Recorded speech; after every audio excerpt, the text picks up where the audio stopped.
klar til udrykning foran avisen Gazeta Polskas redaktion.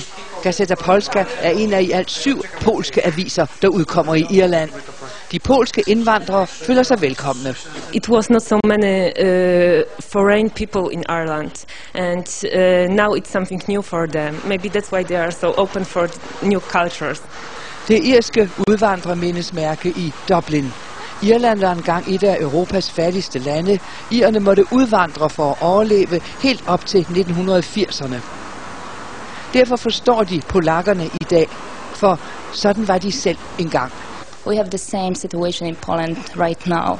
Polish people going abroad, going to Ireland, To work. Yeah, to work, to find a better life.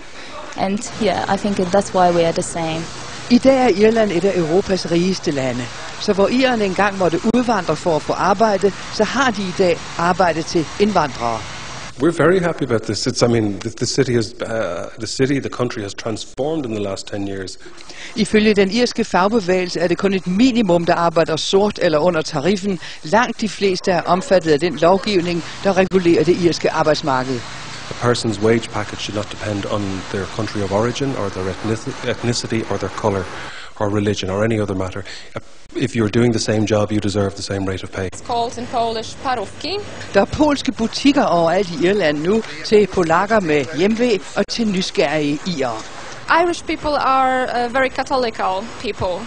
The Polish also. So that's one in common. Irere og polakker er Europas mest troende folk. Alle vi snakkede med nævnede den katolske kirke som det, der bandt dem allertættest sammen.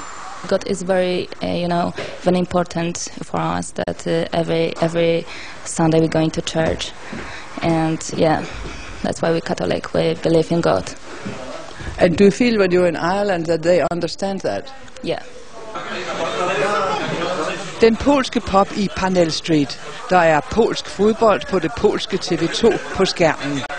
Mange her er så glade for Irland, at de ikke vil hjem til Polen igen. I would like to stay in Ireland forever.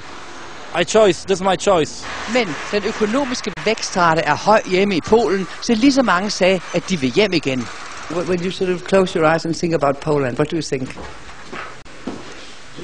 That there's my place. Og sidste år blev der her i Danmark givet 11.000 arbejdstilladelser til borgere fra Polen og de andre nye EU-lande. Til sammenligning er der alene i første halvår af i år, altså 2007, allerede givet arbejdstilladelser til 12.000 østeuropæere, så tallet stiger stærkt.